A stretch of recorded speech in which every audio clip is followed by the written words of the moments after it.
Unfortunately, they were all off. Nobody is manning the counters back at the planning department, so stay okay. Okay. Now go ahead. Thank you, Larry. Well, thank you. It's a pleasure to be here today, and I do look forward to just being able to have a conversation with you. I wasn't sure what your normal protocol is, but I'm much more comfortable having a dialogue than listening to myself talk for 30 minutes. So if you would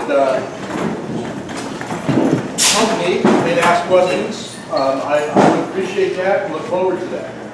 So really what I want to do today is talk a little bit about what's going on with the update of the Humboldt Bay Area Plan, because there are a lot of things that are currently happening right now. There's a lot of things that are going to come together in time, and I just want to talk a little bit about those and tell you the progress on those. Obviously, one of those is sea level rise, and we are currently working on not only we finished the process of identifying what the risk hazards are, but now really trying to develop a little bit of a response to that. We're also working, and tsunami inundation is a big topic that is really starting to gain a little bit of momentum. Probably the more important thing for us all is talking about what we're doing with the land use maps and updating those. And I want to talk about that with a great degree of detail. And then we are in the process of preparing an EIR for a wastewater treatment plant and using the existing Samoa Cookhouse outfall, or the harbor district's now outfall. And so I'll update you on where we are with that. And then one of the things that will probably come up today, if I don't talk about it, the questions will get asked, is what's going on with the utilities. And there is a growing understanding that there is a need to address things a little differently than perhaps we have traditionally seen them. So sea level rise, I'm not here to try to convince you that the sea level is rising. I'm not trying to convince you that the polar ice caps are melting, but we do have at least a mixed idea within the scientific community that is something that we should be looking at and determining what we need to do from a land use and zoning standpoint. And so we are very much in the process of looking at that and planning for that in the event that it does happen. One, so that we have a strategy to respond to it for existing development that may be affected, and two, so that we can help new development avoid the pitfalls of being in the way of that. The really good news, well, our starting point in this strategy basically is to protect existing development for as long as possible.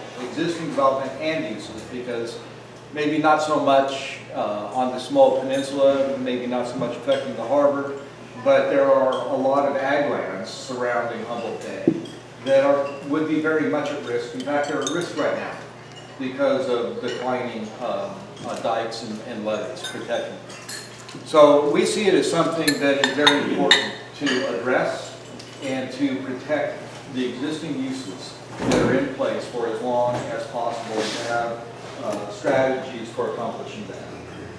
The good news for the Samoa Peninsula is that there is not a lot of risk being anticipated with sea level rise, and I truly apologize for the size of this map. I was so excited when I was putting this together, and I got things sized just right and was happy with it, and then I went to hit the format, and everything changed. My technological inadequacy, but you can see that there's a little bit of area here, which I believe is right below where we're at, right down here, that would be subject to us. That would be us. And then some areas that are down towards Fairhaven that would be subject to some inundation. And then some areas up around Samoa that would be subject to inundation. But you can see much of the rest of the area around Humboldt Bay would be far more susceptible. So, sea level rise, yes? Real quick, I can't read the code. I see the yellow square and then a square that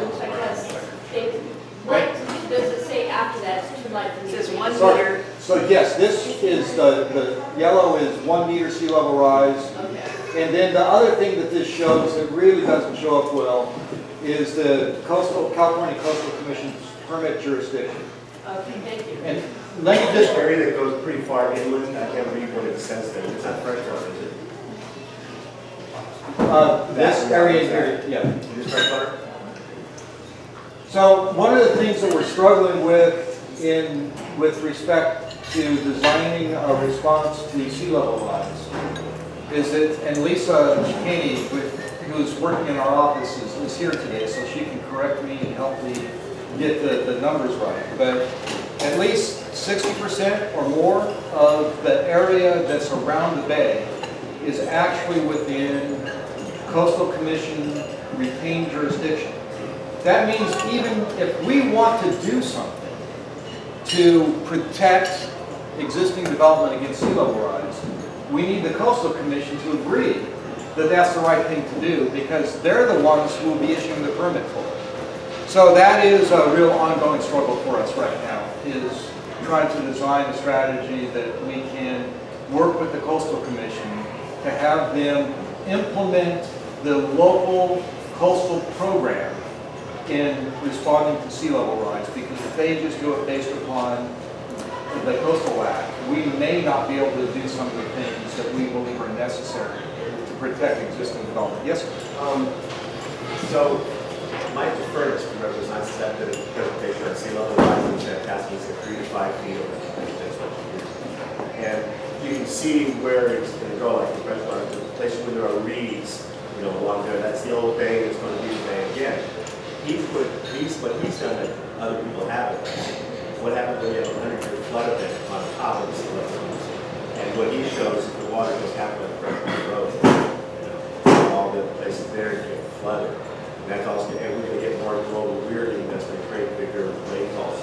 So to that point, that's a great point, and I don't want to get too deep into this, but we can go as deep as you'd like to go, is that one of the things we're seeing now with king tides is we're starting to see roads get flooded. We're starting to see areas that are suffering from what we call a nuisance inundation.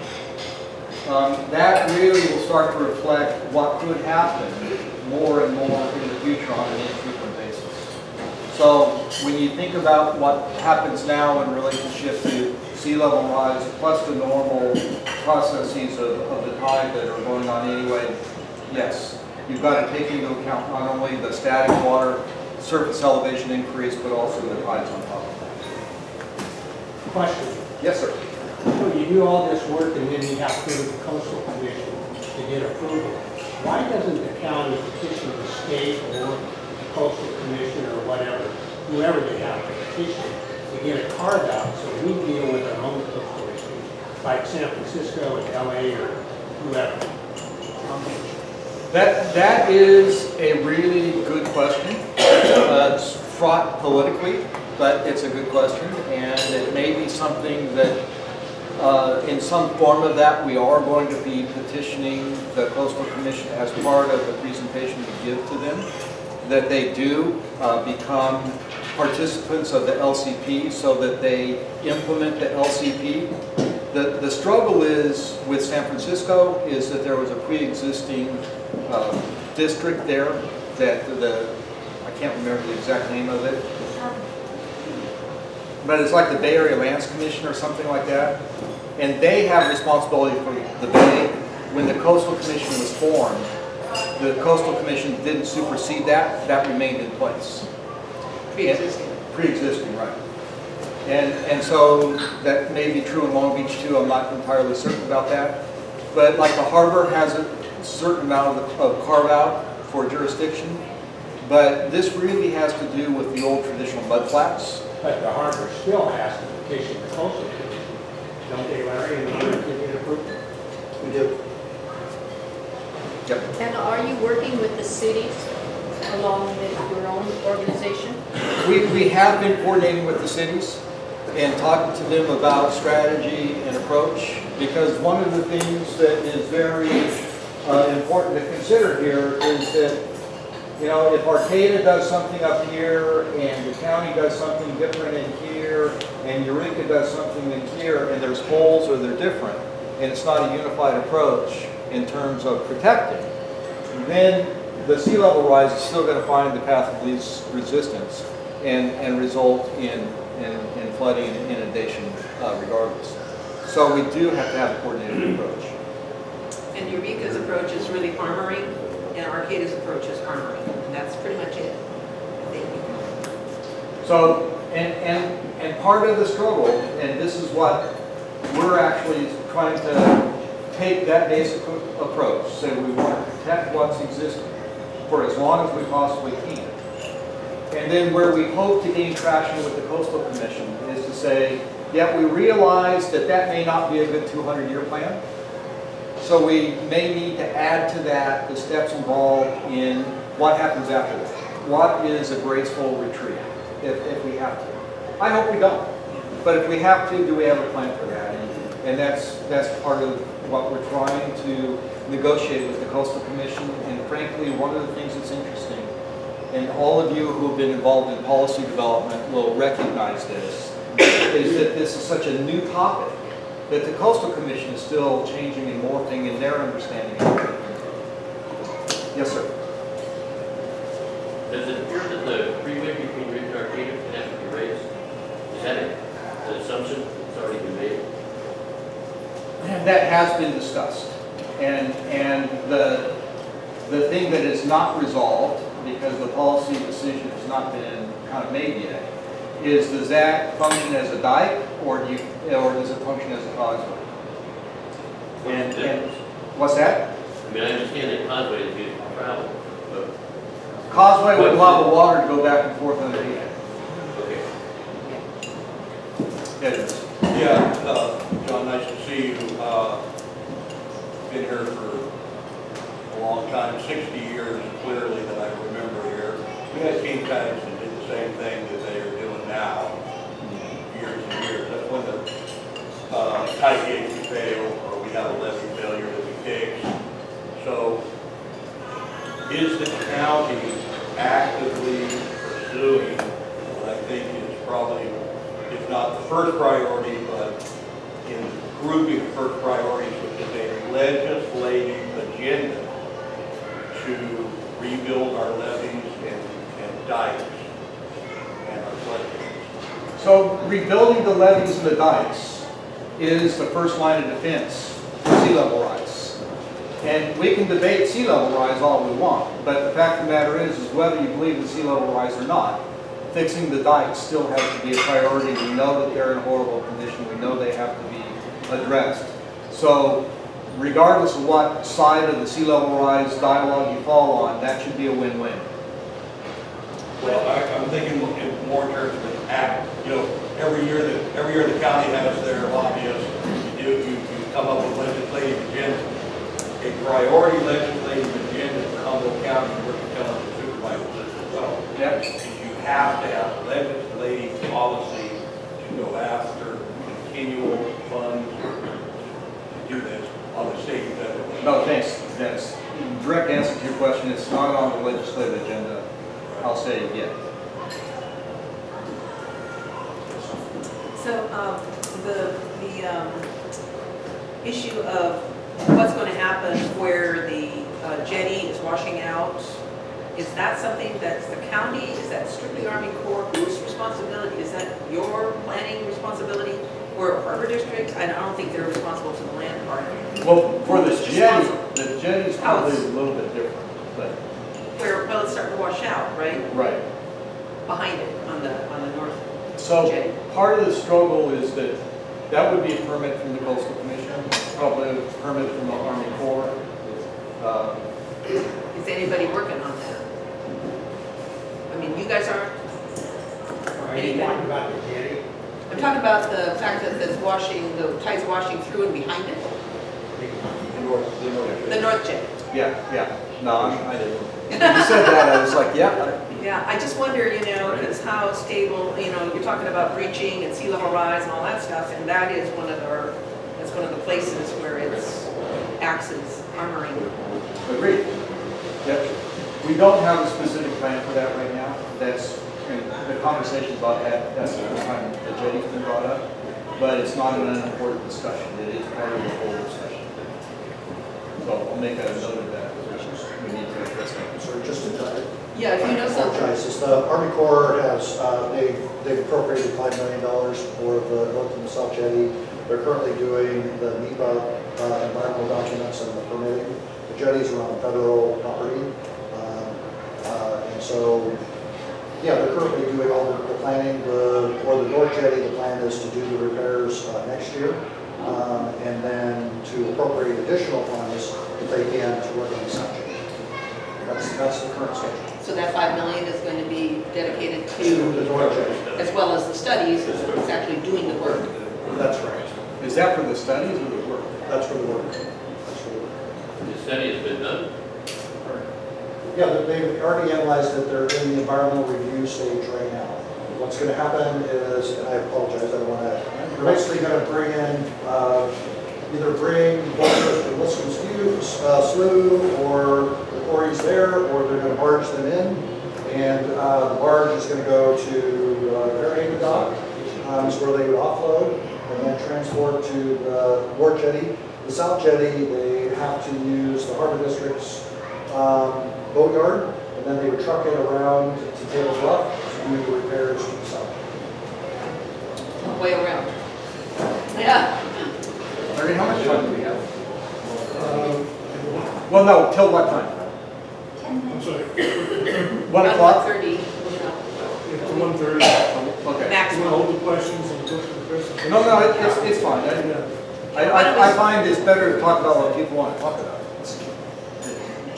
So, It's really your, what time do you have? yeah, no, I'm not here for a while, so I'm good.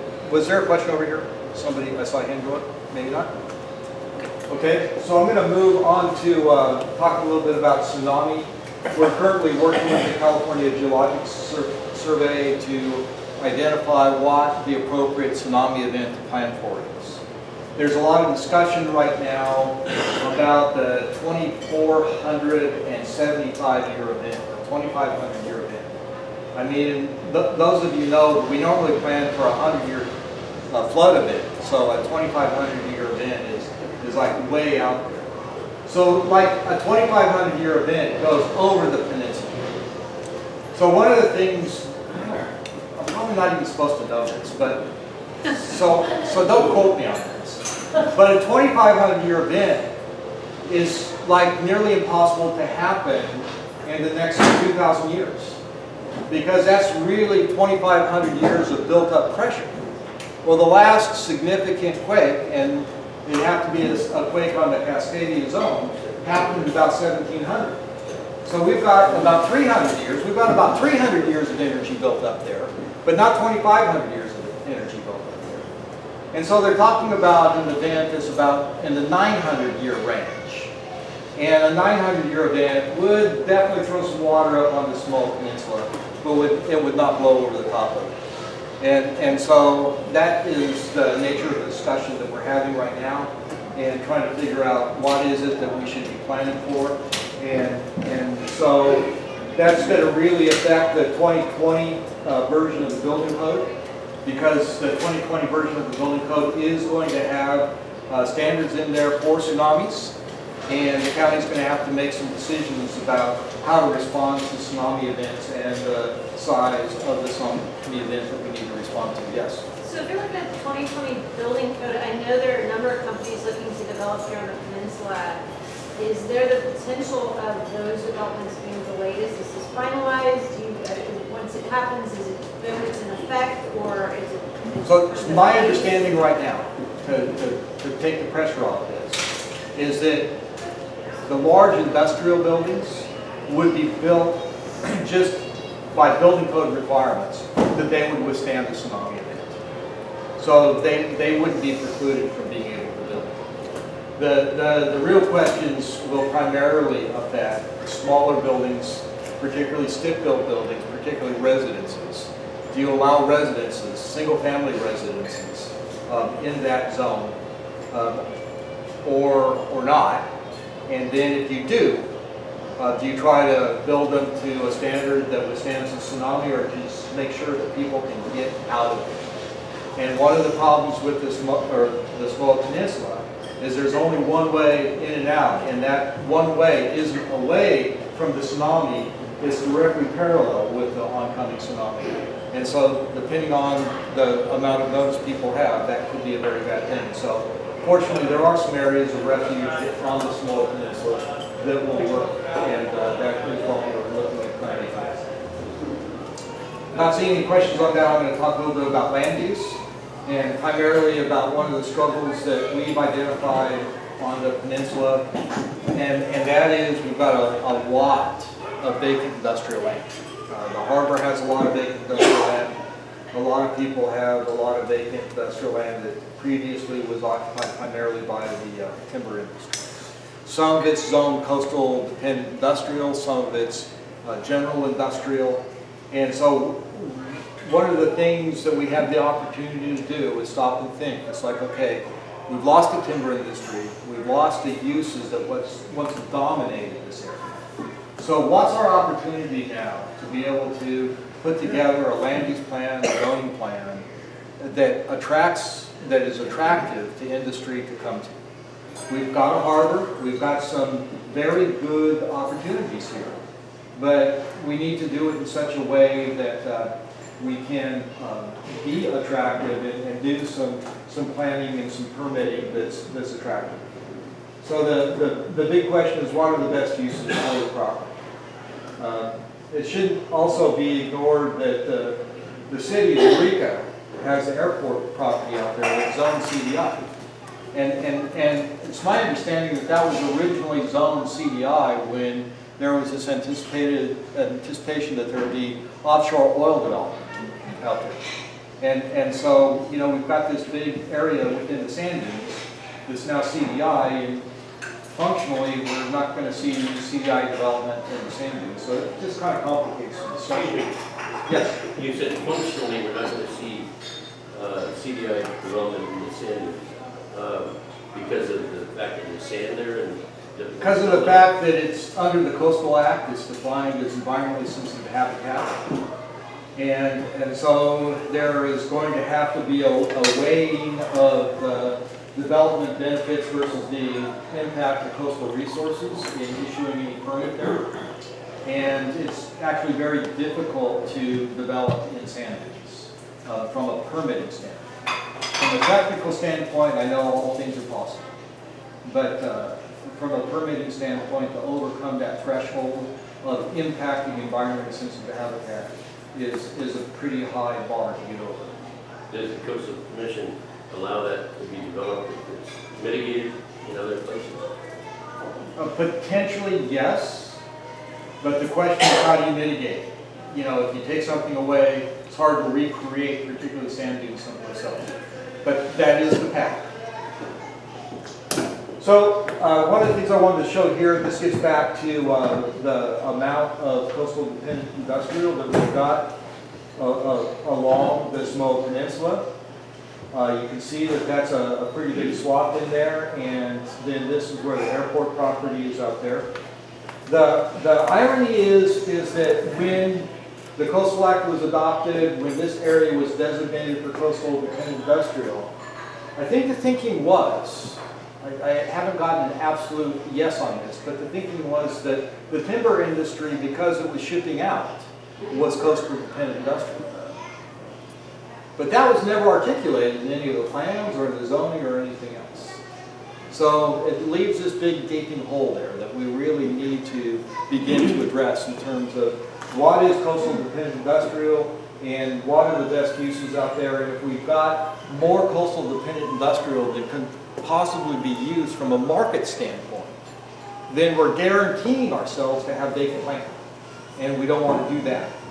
So one of the things we did is we worked with the Harbor District, we worked with the City of Eureka to do a market analysis. What is the demand capacity for coastal dependent industrial within this area, and also for general industrial? And one of the struggles we have, and I'm not going to show it all, but we have this coastal dependent industrial, And then within the county, there's also coastal dependent industrial out in King Salmon and in Fields Landing. And then we can't forget that there's also coastal dependent industrial within the city.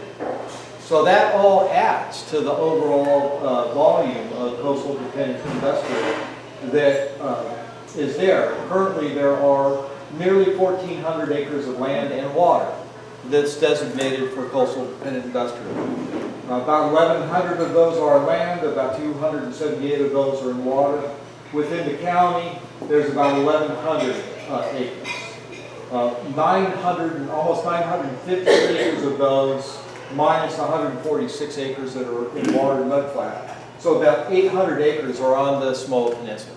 800 acres of land on the Samoa Peninsula just for coastal industrial. 69 acres in King Salmon, 139 acres in Fields Landing, and about 113 acres of this area could also be affected by sea level rise. So one of the things market study, Is that,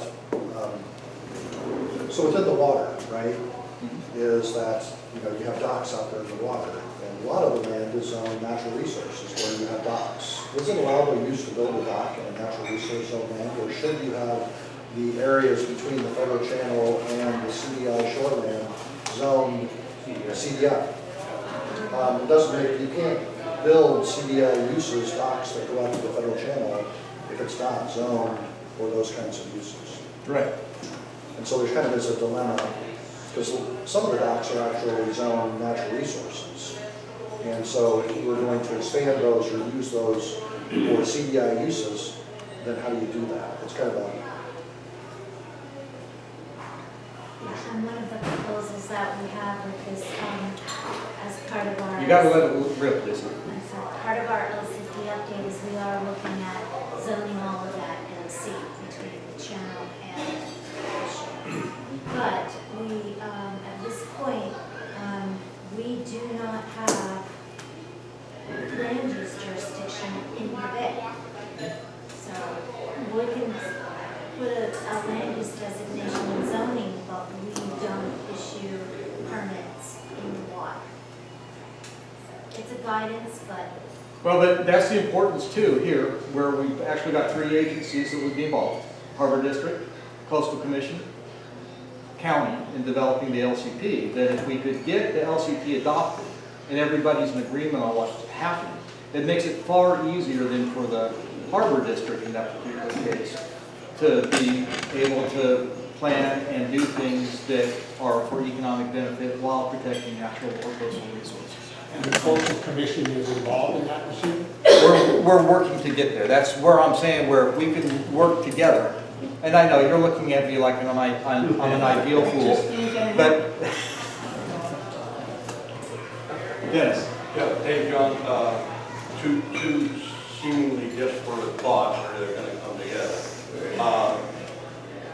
I was fortunate enough to be a member of the LCP planning program way back when. For 6 years, we spent time helping to develop these coastal plans.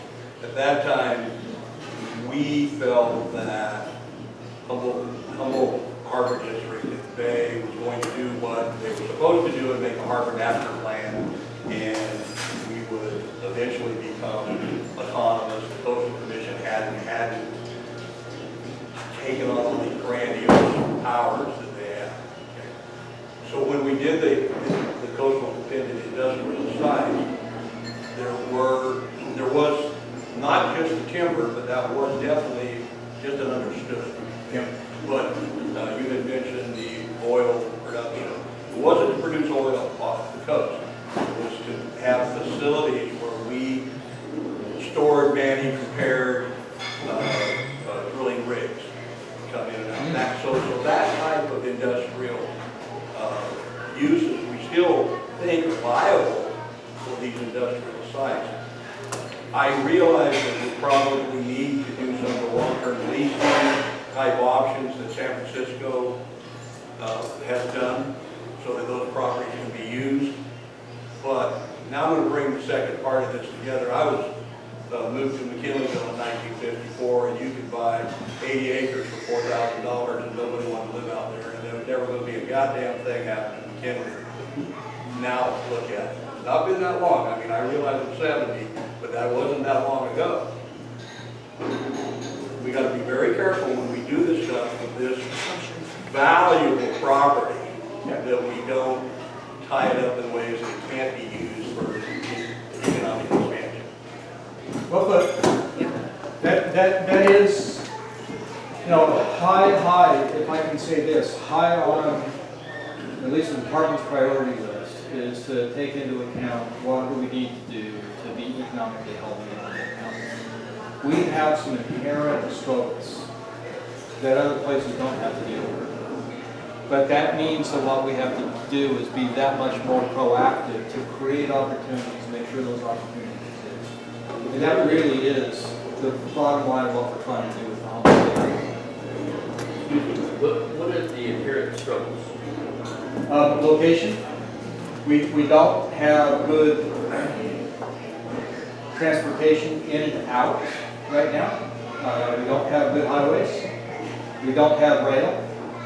The harbor is fraught with opportunity, but has not really been developed to the full extent that it could be. And it may be one day, and that's one of the things that we want to take a look at and see what are the opportunities and constraints. And frankly, our greatest opportunity is, from my perspective, in the harbor. Yeah. You haven't started on this thing yet, have you ever? No. Okay.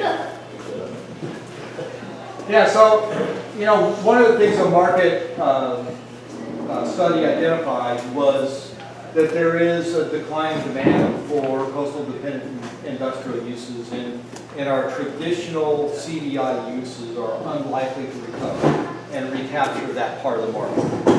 And so we really need to start to think differently in terms of how do we refill these locations and the zoning that's there. We've seen as a result of that a corresponding reduction in jobs. And you know, one of the other constraints we have, frankly, is our population grows by less than 1%. And you know, I often hear people talk about how fast McKinleyville is growing. Well, even as fast as McKinleyville is growing, which may be almost 2%, you know, that's just not a huge growth rate that supports a lot of development. So one of the things that we've really got to be strategic about is how do we bring together new industry job-creating uses that can mesh in with our existing housing situation and either train up existing employees to be marketable within that industry, or, this is not popular, but import people to work in that industry. And so there's got to be a fine balance there that we've got to work on. Yes, sir. It's even worse than 1%. You know, that,